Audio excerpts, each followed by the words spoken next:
तुला राशि की बात अभी ज्योतिषाचार्य कर रही थी कि तुला राशि के अग्नि तत्व को कैसे बैलेंस रखना है। जैसा हमने बताया कि महिला जो होती है वो किचन में काम करती है तो उनका अग्नि तत्व बैलेंस बना रहता है, पर पुरुष बहुत दूर होता है। तो कहने का आशय ज्योतिषाचार्य जी का कि पुरुष भी हाथ बटाए, अपने अग्नि तत्व को मजबूत करें। एक बहुत अच्छी बात कही है ज्योतिषाचार्य जी ने। अब हम आते हैं वृश्चिक राशि को लेकर। वृश्चिक राशि 2024 के जातकों के लिए क्या कैसा लेके आई है बताएंगे हमारे ज्योतिषाचार्य प्रिया दीक्षित। वृश्चिक राशि वालों के लिए 2024 का वर्ष थोड़ा परेशानी ला सकता है, थोड़ा मिला जुला प्रतीत हो रहा है, क्योंकि वृश्चिक राशि वाले जो जातक हैं उन पर शनि की अड़िया का प्रभाव इस वर्ष देखने को मिलेगा। थोड़ा उतार चढ़ाव वाला यह वर्ष आपके समय प्रतिकूल है। थोड़ा आपको विशेष ध्यान रखिए कि प्रारंभिक वर्ष जो है आपका आप 100% मेहनत करेंगे, लेकिन रिजल्ट आपको 50% ही मिलेगा। तो घबराना नहीं है, आराम से प्रभु के ऊपर सब कुछ छोड़ करके अपने कार्य में आपको संलग्न रहना है। नई उम्मीदों के चलते बहुत ही शुभ समय आपका आने वाला है। अप्रैल के बाद की जो ग्रह स्थिति है वह थोड़ी आपके लिए अनुकूल समझ में आ रही है, लेकिन 30 जून के बाद जो शनि की वक्र दृष्टि पड़ने वाली है वह थोड़ा स्वास्थ्य से संबंधित आपको प्रभावित कर सकती है। मौसमी बीमारियां आपको प्रभावित कर सकती हैं। तो जिनको एलर्जी है वह ठंडे से दूर रहें। खान पान का आपको विशेष ध्यान रखना है। और एक खास बात की नशा करने वाले सचेत हो जाएं। इस वर्ष क्या है कि शनि की अड़िया से यदि आप प्रभावित हैं तो खास आपको विशेष ध्यान रखना है कि वो भी आप नशा करते हैं उससे दूरी बना करके रखें, नहीं तो लंग्स इन्फेक्शन। देखिए पूरे विश्व में यह ऐसी स्थिति होने वाली है 30 जून के बाद कि स्वास्थ्य से संबंधित बीमारियों से जातक परेशान होने वाले हैं। भारत देश में भी यह कहीं न कहीं स्थिति बनने वाली है। तो ऐसे जातक विशेष अपने स्वास्थ्य का ध्यान रखें। परिवार में बुजुर्गों के स्वास्थ्य का ध्यान रखें। 50 वर्ष से ऊपर जो भी बुजुर्ग हैं उनके स्वास्थ्य का ध्यान आपको रखना पड़ेगा। शिक्षा की यदि बात करें तो जो भी विद्यार्थी जन हैं वह थोड़े वर्ष के प्रारंभ में कमजोर परिणाम आपको मिल सकते हैं, तो घबराना नहीं है। वर्ष के मध्य में एकाग्रचित होकर के आपको अध्ययन करना है। एकाग्रता का देखिए शिक्षा के क्षेत्र में एकाग्रता का नाम जुड़ा हुआ है, तो आपको बिल्कुल एकाग्रचित होकर यदि आप 5 मिनट भी पढ़ते हैं विद्यार्थी जन, तो वह आपको हमेशा याद रहेगा।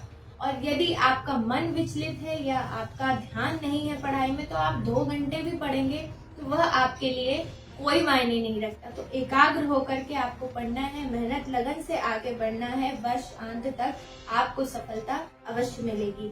व्यवसायी जन की यदि हम बात करें तो व्यवसायी जन को भरोसा करना बहुत ही महंगा पड़ सकता है। आपके जो भी व्यवसाय में इन्वॉल्व लोग हैं उनसे थोड़ा सचेत होकर के रहें। वही आपका माहौल घर पर भी रहेगा।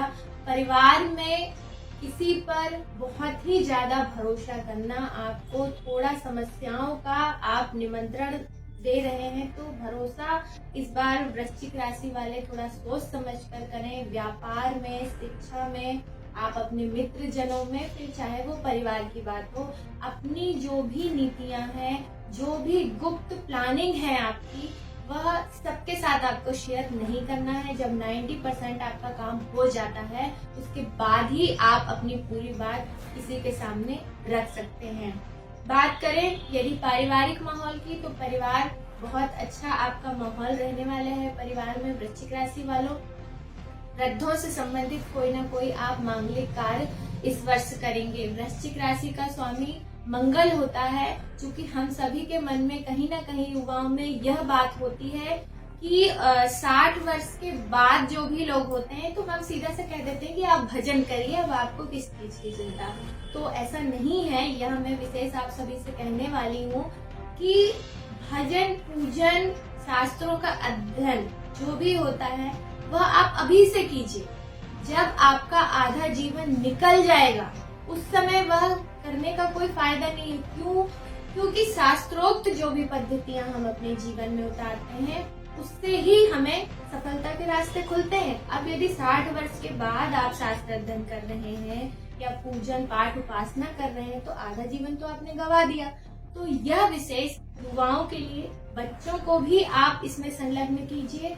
और वृश्चिक राशि का स्वामी चूंकि मंगल होता है तो थोड़ा विरोधाभास हो सकता है परिवार में, भाइयों से कोई विवाद हो सकता है संपत्ति को लेकर, तो इस बात की आप विशेष सावधानी रखें। मंगल वाहन क्रय करवाता है तो वाहन आप क्रय करिए, लेकिन चलाने में थोड़ी आप सावधानी रखेंगे क्योंकि दुर्घटना के योग 30 जून के बाद वृश्चिक राशि वालों को बन रहे हैं।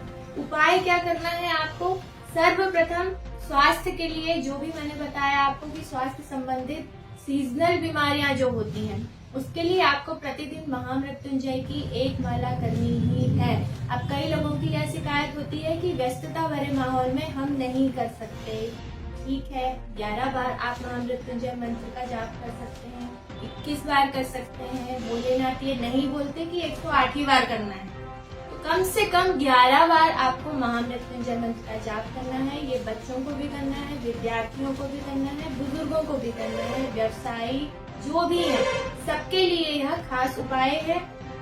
आगे जो खास टिप मैं आप वृश्चिक राशि वालों को बताना चाहती हूँ कि हनुमान चालीसा का आपको नियमित पाठ करना है और ये सभी कर सकते हैं, बच्चे भी कर सकते हैं, वृद्ध, महिला, पुरुष सभी हनुमान चालीसा का पाठ कर सकते हैं। क्योंकि वृश्चिक राशि के स्वामी मंगल होते हैं और मंगल जी के स्वामी हनुमान जी। यदि आप देखें 7 लोगों को चिरंजीवी का वरदान प्राप्त है, अश्वत्थामा बलिर्व्यासो हनुमान च विभीषण कृपाचार्य परशुरामस्य सतजीवी चिरंजीविना। तो इन 7 लोगों में हनुमान जी विशेष बताए गए हैं जो साक्षात कलयुग में विराजमान हैं। तो मंगल को सुधार कर यदि मंगल चाहते हैं जीवन में तो हनुमान जी को आपको नहीं छोड़ना है। तो प्रतिदिन हनुमान चालीसा का आप सभी को पाठ करें।